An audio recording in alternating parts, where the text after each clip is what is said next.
Now, The Hunt Palmer Show. He needs care and treatment.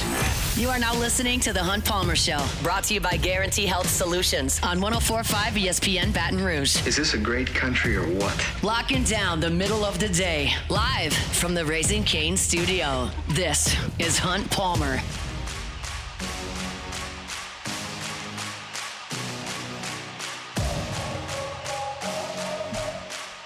Welcome in. Hunt Palmer coming to you from the Raising Cane studio downtown in the capital city on this Monday. Hope your work week's off to a great start. Happy Mother's Day a day late to all the moms out there. Hope the weekend was a good one. We got a ton to do over the next couple of hours. Saints rookie mini camp, some Jordan Tyson updates. We'll hear from Kellen Moore a little bit later. LSU is looking in the junior college ranks for some cornerback help. We'll discuss that as well. And unfortunately, we got to talk about baseball, which did not go so good. So we'll start there. It's our opening drive. Welcome to the big league. It's time for Hunt's Opening Drive, presented by Fabry Chevrolet GMC in St. Francisville. This team is cooked. They went to Georgia, needed to, had to get one. They got none. And LSU showed up on Friday ready to play.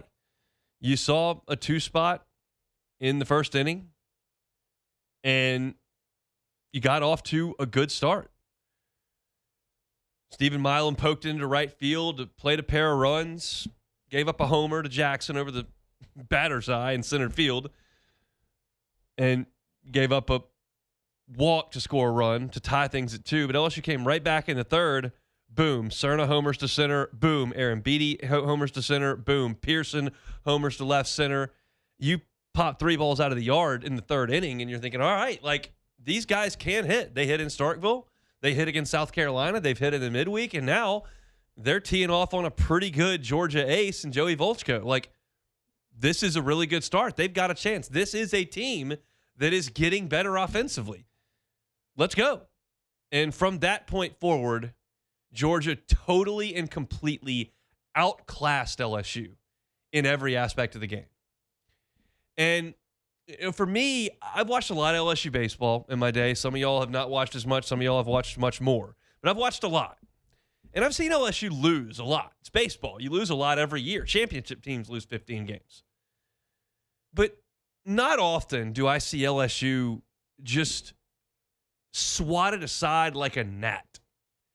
And that's what I felt like I saw against Texas A&M in Baton Rouge for 3 days. And that's what I felt like I was watching on television when LSU was in Athens over the weekend. Georgia was just way better at everything. And that's just tough to swallow. But it doesn't make it any less true. Georgia offensively was so impressive. I put the numbers together for Around the Horn on LouisianaSports.net. Georgia hit 422 for the weekend. For the weekend, hit 422. With runners on base, they hit 377.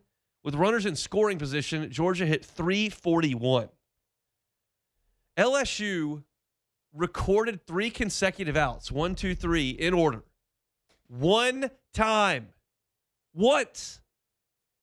Kason Evans' first inning, which looked really good, by the way, was the only 1, 2, 3 inning LSU produced from the mound in 22 tries against Georgia. On Saturday, Georgia had multiple base runners in every inning. Hitting's supposed to be hard. Really good hitters get a hit like 1 out of 3. Georgia's putting 2 guys on in every frame. I know the ballpark's tiny, and I made some comments about that. I wrote about it a little bit. Like, I only thought 2 of the homers they hit all weekend were cheap.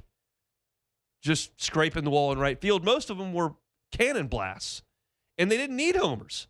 Rockets in the gap, ground balls through the infield, sack flies, like whatever they needed, they got. And LSU was plenty willing from the mound to help out. 31 free bases LSU allowed. They hit 26. They walked 26 and hit 5. In 22 innings, you walked 26 runners. That feels impossible. It feels impossible.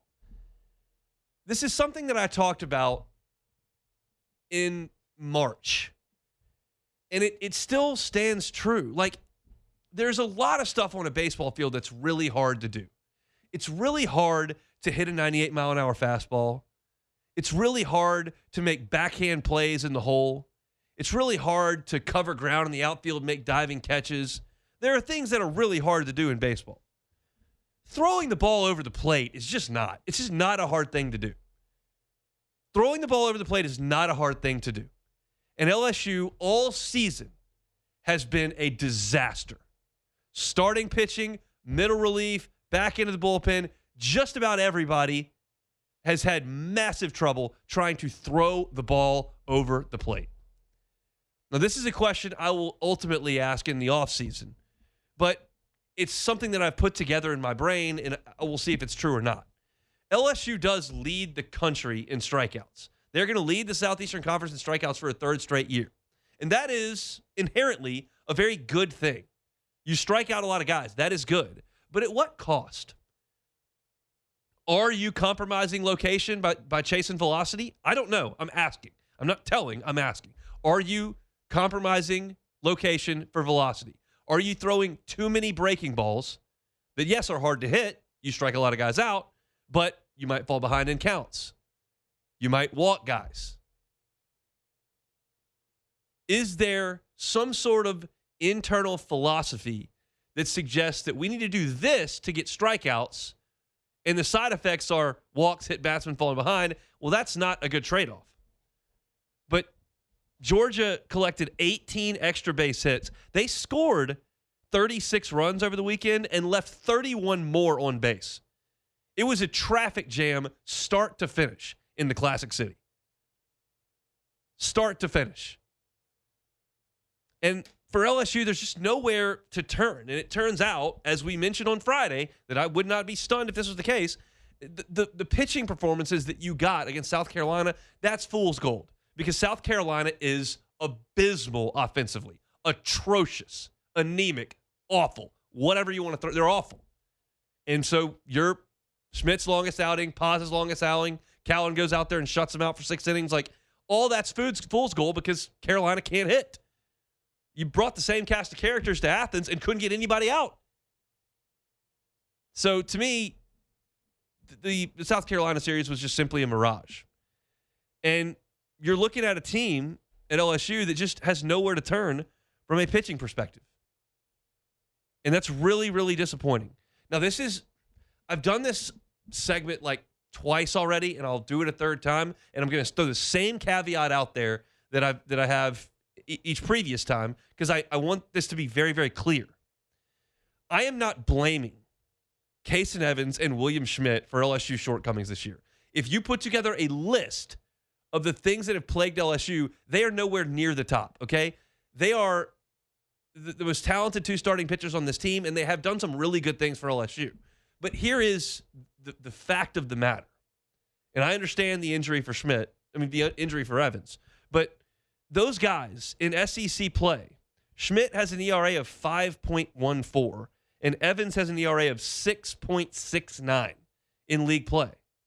Again, Schmidt, 5.14, Evans, 6.69. You're just not going to win if those are your 2 lead dogs. You're just not. You're not going to be able to keep up. And those 2 guys have great stuff. And we've seen them at their best. Like, I thought that Kason was obviously brilliant against Oklahoma. I thought Schmidt was really good against Kentucky, really good against South Carolina. There have been moments, but you understand what I'm saying when I say that. Oklahoma is not great. Kentucky is not good. South Carolina stinks on ice. When LSU has challenged itself and has gone against the top competition in the Southeastern Conference, Mississippi State, Ole Miss, Georgia, Texas A&M, those are the 4 teams LSU has played with a winning SEC record. LSU's record against those teams is 0-12. 0-12. They've been swept 4 times. I did not go back through the annals of LSU baseball history. I did say, what's the worst stretch I remember for LSU baseball? And it was Smoke LaValle's last year that got him fired and Paul Maneri's first year where LSU didn't make the tournament. Those 2 years combined, LSU played 20 SEC series and got swept 3 times. 3 out of 20. This group has been swept 4 out of 9. 4 out of 9. I honestly have a hard time wrapping my arms around how this got so bad. I do. Because I look at the team that LSU put out there on Sunday, and I see real talent. Like Derek Curiel is a good player. Stephen Milam's a good player. Cade Arambidi is emerging into a star. Mason Braun and Omar Cerna are ready to hit at this level. That's more than half the lineup. You got Kason Evans out there, Zach Cowan out there, and you just got clocked by Georgia. And it wasn't just Sunday. It was Saturday and it was Friday. I've seen a lot of really, really bad teams. I've seen Missouri come in here. I saw that South Carolina team last week. LSU has guys that are going to play in the big leagues on this team. Missouri has no one. And the results are similar. That is wild to me. And ultimately, I think it just comes down to a complete lack of execution on the mound. It's not talent. They have guys that throw 97 miles an hour, a lot of them. They've got guys with great spin rates on their breaking ball, a lot of them. But the collection of this staff has just been very, very poor in executing. Could not get Vanderbilt out much of that series. Could not get Georgia out at all. Could not get Mississippi State out at all. Could not get Ole Miss out at all. We now know, with the benefit of hindsight, that the underbelly of this schedule was early. Vanderbilt's not any good. Oklahoma's not that good. Kentucky's not any good. You played some poor teams early. Those games that you let get away, the Gavin Guidry grand slam walk-off against Vanderbilt, those games that you let get away, 2 against Oklahoma on your field, those are the ones that are going to end up costing you a chance to make things interesting in the last weekend of the season. And as it stands right now, you have not. You've gotten to your 18th loss. That means the most league wins you can have is 12. I'm not 100% certain you can't win 12 games and then win Tuesday, Wednesday, Thursday, Friday, Saturday, 5 more times in the SEC tournament and get in. I'm not 100% certain you can't do that. But I'm quite confident LSU's not going to sweep Florida and win 5 games in Hoover. So this weekend, for all intents and purposes, was the death knell. I know that a lot of you would suggest that you knew this team was going nowhere as of a month ago, and that's fine. I just am not going to choose to watch baseball like that. I'm going to try to have optimism until it's physically taken away. And Georgia physically took a bunch of bats and beat it into submission. This team is cooked. They will not be in the NCAA tournament, and that does not make for a very fun June around here. So with all those sunshine and roses to start your week, we're off and moving here on a Monday edition of the Hunt Palmer Show, brought to you by Guarantee Health Solutions. We'll continue with the baseball discussion. Got to get to some LSU football coming up in 15 minutes. Stick with us on the Hunt Palmer Show. The Hunt Palmer Show. Gotros Outdoor Power. Gotros Outdoor Power. Look, get on by and see them. 2 locations, one on Airline Highway in Baton Rouge, one in Gonzales. They've been in business for 22 years. Slinging hustlers. Biggest hustler inventory in the state. Biggest parts inventory in the state. If you need a new zero-turn mower, get on by and see my friends at Gotros Outdoor Power. They're online at gotrosonline.com, but go by and see them.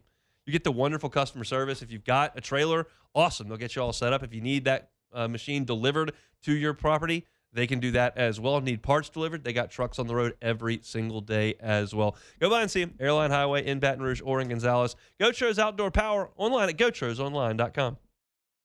You're listening to The Hunt Palmer Show, brought to you by Guarantee Health Solutions. Guarantee Health Solutions, guiding healthcare forward. GuaranteeHealth.com.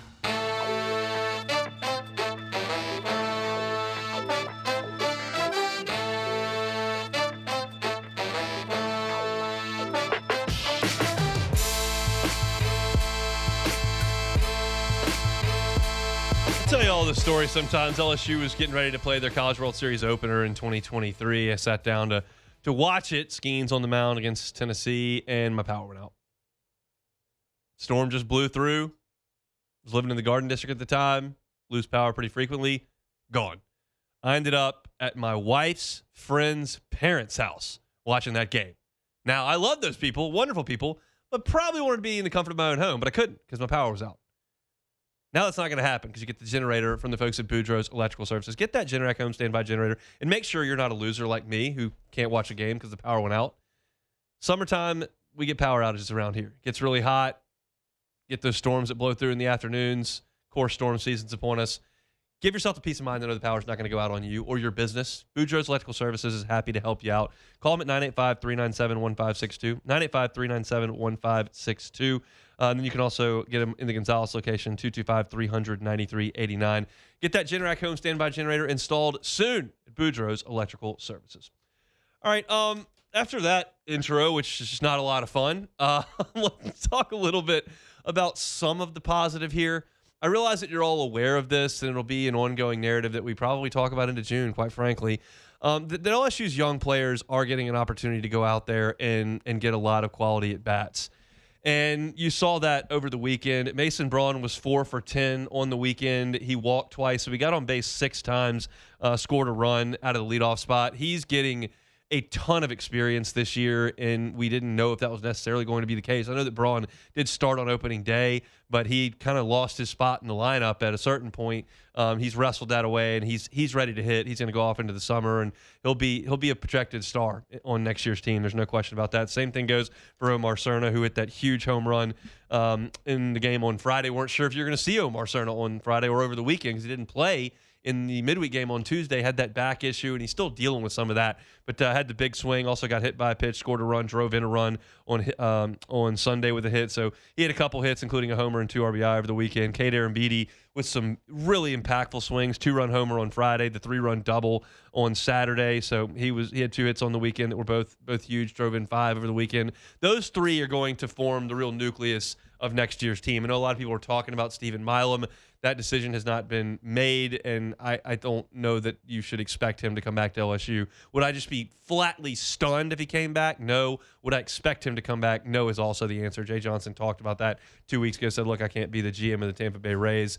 I just got to try to coach our team. But I would definitely draft Stephen Milam, and I would anticipate that Milam will move on. But this is a year where we thought that the lineup would look something like Arambidi, York, Simpson, Milam, Caraway, Stanfield, Brown, Curiel. That group would have been all gone except Arambidi at catcher, because all the rest of the guys I just named will either run out of eligibility or move off. So you thought there was a chance you were going to go into next year with Arambidi like really being the only starter that you've got back. Well, now you're going to have half an SEC season where Braun, Cerna, Ruckert, Patrick, and Arambidi made up more than half your lineup. So, yeah, this stinks. This is awful. I hate it. I'm miserable. I said this a couple weeks ago. I'm handling this like a pouty little baby. No maturity whatsoever. Just pitiful how upset I get that LSU is not going to make the NCAA baseball tournament. Pathetic. But if you look at trying to make a learning experience out of it, you're now going to bring back a significant portion of this team when you thought you were going to bring back almost none of it.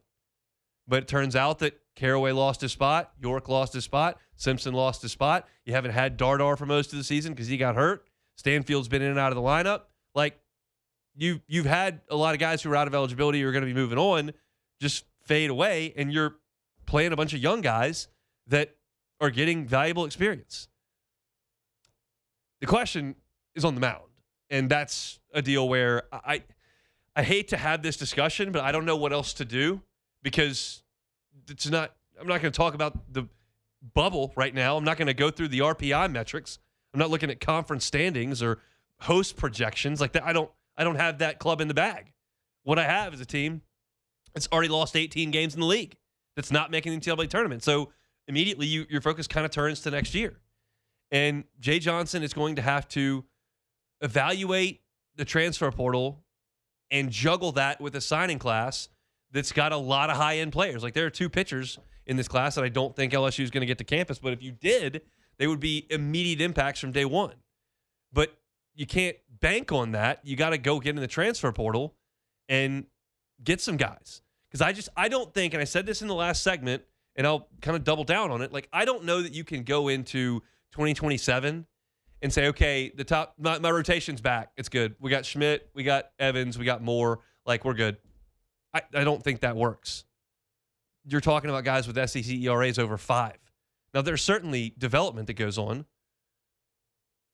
I mean, you saw it. Like, if you want to go to the top of the food chain, like, Paul Skeens was nowhere near as good at Air Force in his second season there than he was at LSU in his third season in college. He got way better in year 3.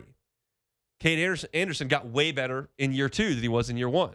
Anthony Ianson got way better at LSU than he was at UCSD. It took Ty Floyd 3 years, but towards the back end of his third year, he became a great pitcher. Development happens at different paces for everybody. Some guys just show up like Alex Lang and they're ready to go. Just give me the ball. Went 13-0 as a freshman. Never slowed down. But these two guys have a lot of improving to get to where LSU wants to be at the top of the rotation with the 1-2. I've got a story up right now on LouisianaSports.net about Anderson and Ianson. Those two guys are in Double-A, and nobody can hit them. Both of their ERAs in the minor leagues this year are under 1. Under 1. Nobody can hit them in the minors. Like, that's how good LSU was atop the rotation, and that's what it takes to win SEC Series. That's what it takes to get to Omaha. That's what it takes to win a national championship. And as I said time and time and time again in January, like, I'm going to frame discussions around this program based on national championship expectations, whether it's preseason, during the season, and looking at the next season. That's the way the discussion has to be framed. And right now, they don't have a pitching staff that can get them anywhere close to Omaha. Because if you look at LSU offensively, and when this thing is settled, I'll look at it, you're going to see a lot of offensive metrics where LSU ranks 5th in the league, 8th in the league, 3rd in the league, 6th in the league, 5th in the league. Like, they are a middle-of-the-road SEC offensive team for much of this season. Once they've gotten those freshmen going. The pitching is atrocious. And you've got a lot of guys that have a lot of eligibility left, but do you just want to bank on their improvement and not restock the shelves? Or you need to go get some dudes. Like, I'm thinking about transfer pitchers in the Southeastern Conference over the years. I'm thinking about Hurston Waldrop going from Southern Miss to Florida. I'm thinking about Liam Doyle going from Ole Miss to Tennessee. I'm thinking about Anthony Ianson and Paul Skeens at LSU. I'm thinking about Luke Holman, Gage Jump at LSU. I'm thinking about Chase Dolander at Tennessee. I'm thinking about Marciano at Auburn, who's been awesome this year. Like, guys that have transferred in that have gone straight to the front of their school's rotation and been difference makers and game changers. And that's something I think LSU is going to have. It's hard to get, but you've got to have it. Because you're seeing right now, this is a dose of perspective here. If you're not great, you will get punched in the face in the Southeastern Conference. Punched in the face. And that's the standard. It's why Missouri can't get out of the cellar. It's why South Carolina's been awful for the last couple of years. If you are not great, you can't survive in this league. They'll just keep beating you. And this LSU team's obviously not great. And the arms that they have thrown out there have not been great. And I feel like they've got to develop and they've got to go get new players.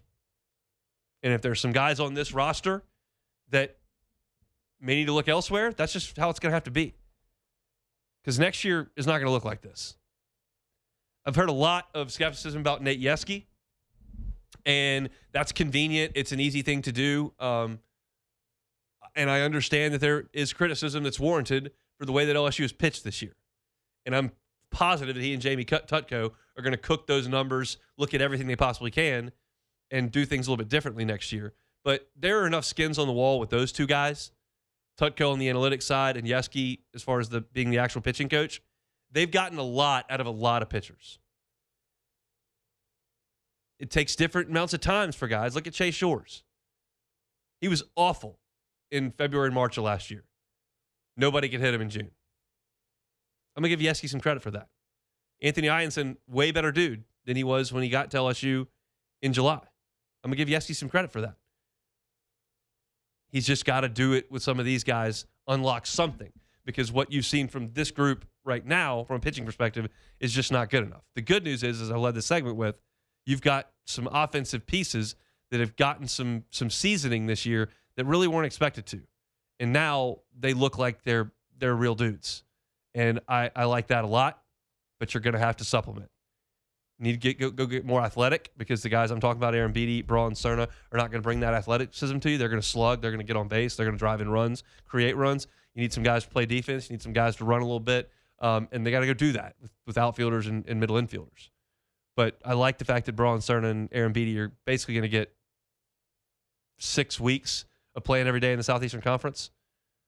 That's a good thing for those guys moving into next year. Our Monday show is brought to you by Guarantee Health Solutions. We'll step aside. When we come back, LSU is looking for some depth at corner.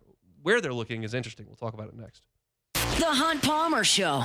Lifetime Roofing, lifetimeroofingla.com, lifetimeroofingla.com. Rained a lot over the weekend. If you felt like might be a leak as that rain was falling, contact Lifetime Roofing. Let them go up and inspect. They'll take a look. Maybe you need a new roof. They can do that, obviously. Maybe you just need a repair. They can do that, obviously. Maybe all's good. Would you like to give your roof a tune-up, reinforce it for the storm season to come?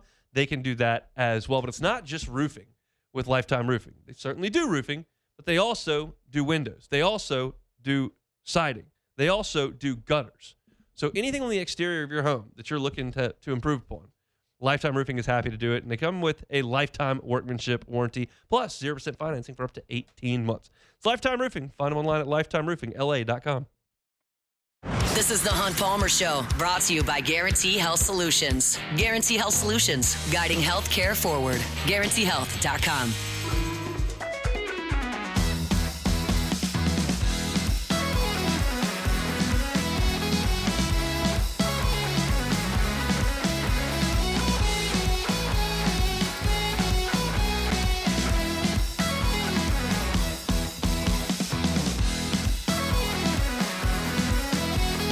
In a station-wide group text message that's a buzz currently. My Omaha trip is still booked, Jordan. It's still booked. I don't know why, man. Well, they win the SEC tournament. I'm in. But I will cancel that. We got the insurance, but we're talking about my accommodations last year in Council Bluffs, Iowa, at the Ameristar, which was phenomenal. Yes. But there is one humorous to me aspect of the Ameristar. And it is that they have a jacuzzi 2 feet from the bed in the room. See, I'm gonna be real. I thought that was so cool last year when we was in our meeting on Wednesday, and you zoomed in from the room and you showed us the jacuzzi in the room. Jacuzzi in the room in Council Bluffs, Iowa. I thought that was so like 1970s. And keep in mind, I've never been around the 70s, but it felt old school. Somebody asked in the group chat, why is the jacuzzi that close to the bed? And Hanny just responded, don't ask questions you don't want the answer yeah, for real. to. Like, come on, man. What stays in Iowa, stays in Iowa. We don't speak about what happens after that. Not getting in that hot tub. I'm just telling you. It was funny. I thought it was a hilarious piece to the room. And if folks want to make that part of their vacation experience, that's wonderful. Oh, yeah. I just chose to leave that part out for the 2 weeks I was in Council Bluffs. I'm not going to lie, hon. I would have been in that jacuzzi. Oh, I was in there day one. I'm like, jacuzzi in the room? Oh, yes, sir. Oh, my God. Room service? No. I went down to the sports book. I didn't place any bets. I did not. I thought about betting against LSU a couple times for an emotional hedge, but thankfully I didn't because they never lost. About you'd have lost some money that day. You'd have been mad, too. All right. Let me tell you about my friends at Fabry Chevrolet GMC. FabryChevrolet.com is the website. They're on Highway 61 in St. Francisville. You can get on by and get great deals on Chevy Silverados and GMC Sierras. If you're looking for a new truck, Fabry Chevrolet GMC is an awesome spot. Go check out some of the deals online at FabryChevrolet.com. You'll find every single vehicle that's on the lot. It's online right there at FabryChevrolet.com. So go by and see them. Highway 61 in St. Francisville. The Fabrys have been making Baton Rouge folks smile for 35 years with those incredible deals and wonderful customer service. So get on by and see them at Fabry Chevrolet GMC, Highway 61 in St. Francisville. All right, let's switch over to LSU football today. I think LSU made a mistake. I believe LSU made a mistake in putting this roster together. I said it at the time, and it only got worse in spring football because LSU did not go into the portal and get a legitimate cornerback. They just didn't. They went and made the entire offensive line over, got 3 quarterbacks, went and found running backs all over the place, brought in more wide receivers than they can fit on the practice field, got edge rushers, linebackers, brought in some safeties. They didn't address corner. And I was like, I'm stunned that Corey Raymond didn't put the crown on, go out and say, all right, who wants to play corner? Come play for me. See the Delane kid? Pretty good. How about this kid Stingley? He just signed a new deal. That guy's pretty good. How's Christian Fulton? That's a pretty good player. Greedy Williams, all right. Dante Jet. Like, he's got all these guys that have been pros, All-Americans, studs everywhere. DJ Pickett's well on his way. And just go to the portal and get the dude. And they didn't do it. And then Aiden Anding blew out his Achilles in Tiger Stadium. And now you look up and you don't have a spring portal window. And your numbers at corner are just too thin. I'll read it to you. You got, like, the front part of this is fine. You got DJ Pickett, awesome. You got PJ Woodland, heck of a player. You got Jakeem Jackson. He's a third corner. That's fine. He's a fourth-year college player. Corey Raymond thought enough of him to sign him at Florida, thought enough of him to bring him from Florida to LSU. I'm good with Jakeem Jackson being out there. That's three guys you can trust as your starting corners. But behind them, you've got Michael Turner, who hasn't played very much and is very, very thin. You've got true freshmen, Havon Finney and Des Ellis. That's kind of it. You're looking at about 6 corners. Now, Anding was going to be the fourth guy. And if you feel like it was going to be Pickett, Woodland, Jackson, Anding, and probably Havon Finney as your fifth, if you feel that's 5 corners, then you got a couple of extra guys depth behind them, like, that's okay. But now you've already lost one. So you're playing with fire a little bit, and there's not really much you can do. There's no trade available for LSU. You can't go make a move. There's no transfer portal in the spring anymore, which Lane Kiffin has lamented. He's like, I wish we had one in our first year here. So the only avenue that's available to go get corners is the junior college route, because those guys can enroll later. So LSU is looking at that. Shea Dixon from On Three's The Bengal Tiger has been all over this, and he did report that there were 2 visitors over the weekend from the junior college ranks at cornerback. You had Dylan Johnson from Itawamba in Mississippi, and then Javier Jones out of Kansas at Independence. So they brought those 2 guys in. They've taken a commitment from Georgia Military Academy's Levante Williams. So they've got one in the boat. They're going to try to add another one of those 2. I am not going to sit here and try to give you a talent breakdown of Dylan Johnson and Javier Jones as junior college prospects. I don't know how good they are. If they're corners and Corey Raymond can work them out, I trust his evaluation. And you do need numbers. You just need some more bodies, preferably older ones. And that's what these 2 guys can bring. So you should get an answer on that in the next 3 weeks, maybe 2, because LSU is going to start their off-season conditioning. Finals are happening right now across the country. And so guys will be finishing up their classes at junior college or wherever, and you'll be able to make that transition. But the point I'm making here is I don't really know anything about Dylan Johnson or Javier Jones, not a clue, but I'll take one of them. Just if one of them's 6 feet tall and can run, I'll take him, because you just need some numbers. Hopefully you can play the season with Pickett, Woodland, Jackson, Turner, and Finney. Hopefully you can play the season. But, like, guys get hurt. And if you sprain an ankle or blow an Achilles or tear a knee up, get a concussion, like, you're going to be out there with true freshmen running around. And that's just not a recipe for success. And you had this opportunity in the portal window to go add to your roster. And I think they just mismanaged the cornerback spot. I'd like to get an explanation on that. If they just thought that their numbers and the talent they had up there was good enough and they just wanted to spend their money elsewhere. But it's a pretty important position. And these numbers are just not really adding up. Because if you take away the true freshmen, Finney and Ellis, by the way, Finney is an early enrollee, a reclassification early enrollee. So he's supposed to be a junior in high school right now.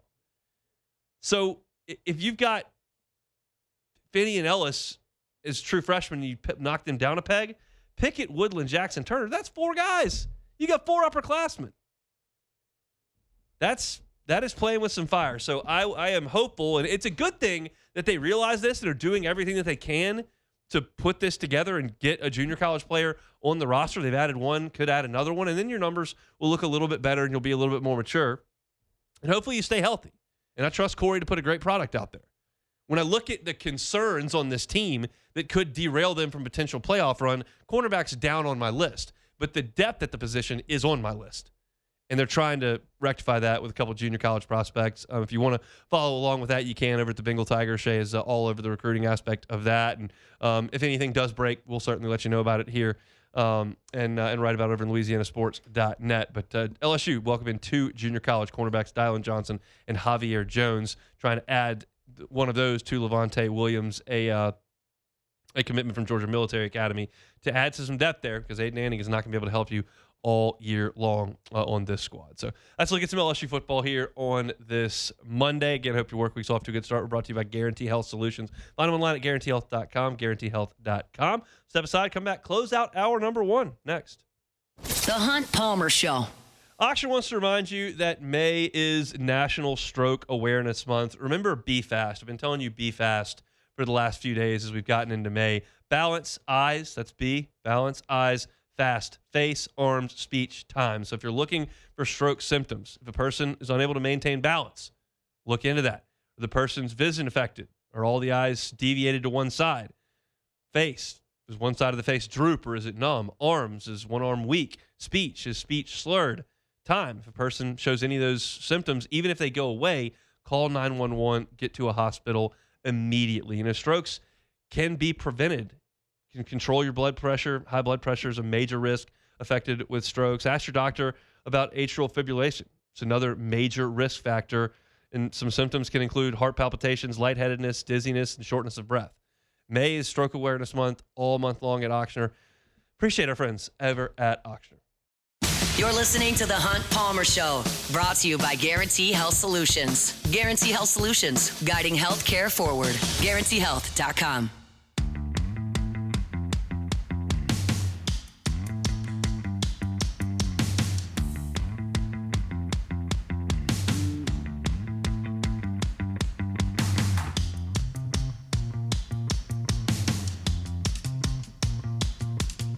Monday show is brought to you by Guarantee Health Solutions, GuaranteeHealth.com, GuaranteeHealth.com. Look, I know those of you that are in the healthcare space understand the importance of the Net Promoter Score, and Guarantee Health Solutions recently helped a client go from a 65 to a 90 in just 3 months. Guarantee Health Solutions is here to help you in the healthcare space, help your patients, make their experience inside your organization as personable and seamless as possible. Starts with the website, making sure it's accessible, functional, user-friendly. Then goes to the patient experience inside the office, whether it's a hospital, dental clinic, private clinic, urgent care. Do you take that patient journey seriously as a healthcare provider? And if you may fall short on that, well, who can help? Guarantee Health Solutions can. They can come in, train your staff, overhaul your website, handle your marketing, make sure that patients are getting the proper notification when they're supposed to come back for annuals or follow-ups, getting patients in the door. That's what they're there for at Guarantee Health Solutions. They're moving healthcare forward. It's Guarantee Health Solutions. They're online at guaranteehealth.com. All right, just some odds and ends from the baseball weekend that I found to be insignificant, but I think some others found them to be significant, so I wanted to touch on it. LSU recently, I would say in the last 10 years, has gone to holding up the L, right? In pictures and stuff and the recruiting, all that kind of stuff. Like, I don't do it. It's not, I don't feel like LSU's like Texas with the hook 'em, or you've got Baylor with the sick 'em. Northwestern State's got a demon thing that they do. Like, there's a lot of schools with hand motions. TCU's got the frog, Miami with the U, yeah. I don't really identify with LSU's L, but I know they use it in recruiting, whatever. But yesterday, a Georgia pitcher came off the mound and pointed his finger down. And I don't know if that's some sort of thing that he does. Oh, that's a diss. Or, I mean, that's a diss. That's a diss. And look, I'm completely fine if he wants to do it. I did have one bit of beef with it. Okay. It was kind of like if you bank in a 3 without calling it. Yeah. And then celebrate that. He threw it a horrendous pitch. Yes. It was a breaking ball that never broke and floated up above the strike zone that somebody at LSU swung through and missed for a strikeout. It was a horrendous pitch that got a quality result, and then he threw the downward L, I L's guess. down, yeah. So Hooks down. I'm going to need you to like perform a little bit better if you're going to hit me with this. I'm good with the celebration. I'm good with bat flips. I'm good with dancing in the end zone. I'm good with horns down. I'm good with a little bit of celebration, a little bravado. This is not a cocktail party. Yes. This is not, we're here to play a game and be competitive. You want to say that to LSU, you're kicking their butt. I'm all for it, but I need a better pitch. You know what this means, though, right? This just means that LSU has been at the top for so long that you're the most hunted. So now that everybody gets a chance to bring you down, they're gonna do it. I gotta do a little bit of digging in the facility over at Alec Box. Okay. On Wes Johnson. He was here in 23 when LSU won the national championship, and I don't have anything concrete right this second. I sense there's not a ton of love lost. I don't know what happened. Like, I know when Andy Cannizzaro left LSU for Mississippi State, he started recruiting some of LSU's signees to go to Mississippi State. That pissed Paul Maneri off, and they did not like each other. Yeah. I know what happened there. I don't know that there is some sort of case here with Wes Johnson. Like, certainly LSU didn't lose players to Georgia. So I don't. Maybe they love him over there. I don't even know. But I feel like I've heard some stuff. I got a text from a Florida source this weekend. Oh, wow. That had some unsavory things to say about Wes Johnson. Okay. And I've seen him like get real short and chippy with the reporters over there in Athens. So I don't get the sense that he's a bundle of sunshine. But maybe their players kind of take on that personality. Most definitely, man. Look, I did not. I got a tweet about on Saturday, Georgia, or maybe it was Sunday. The days run together. Georgia stole a base up like 10 or 11 runs.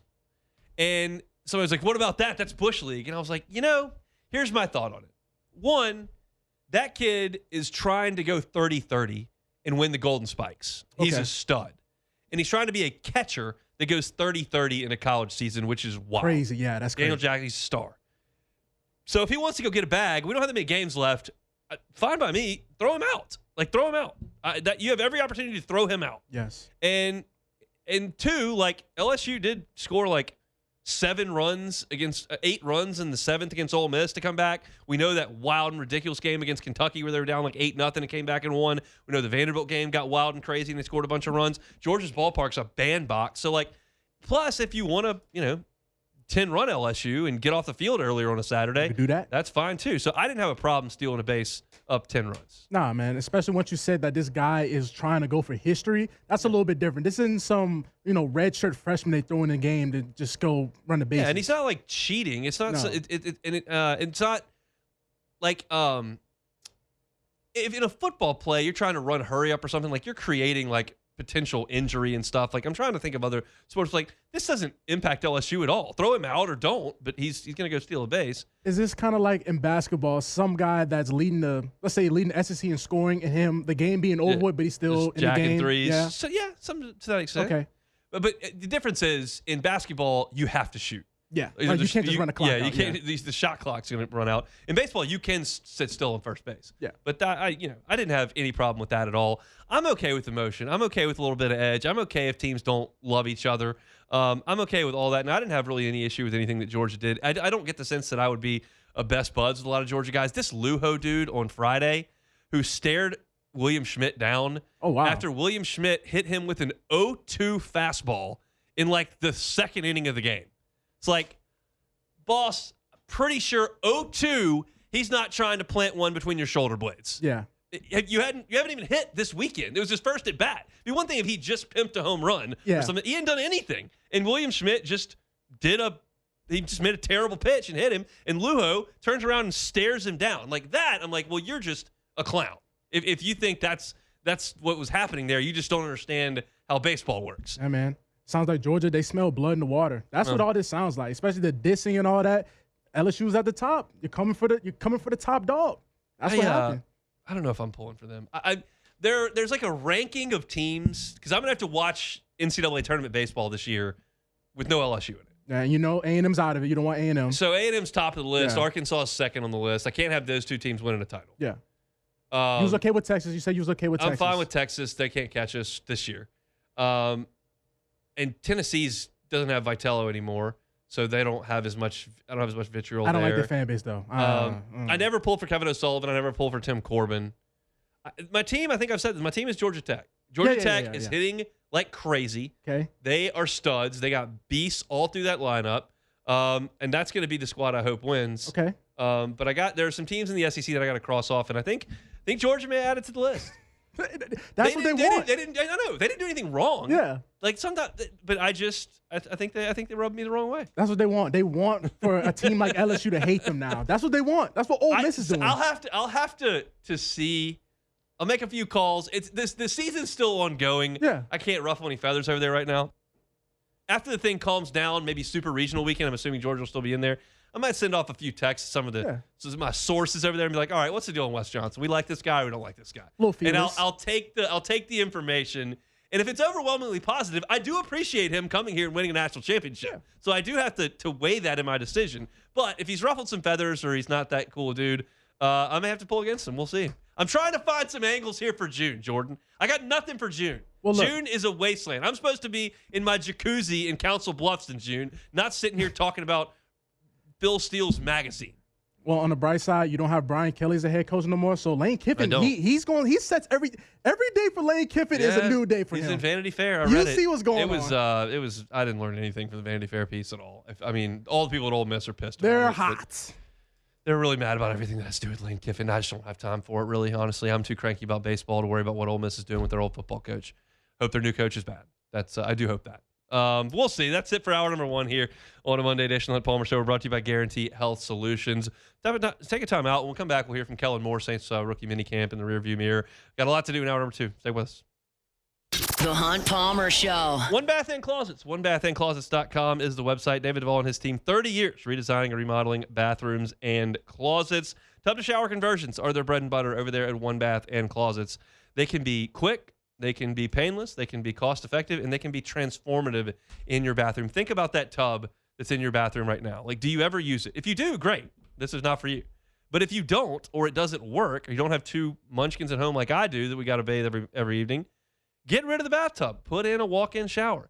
Changes the look, changes the functionality of your bathroom, adds value to your home, just makes the bathroom a more pleasant spot. Those tubs can take a lot of space up. Use it with something you'll use.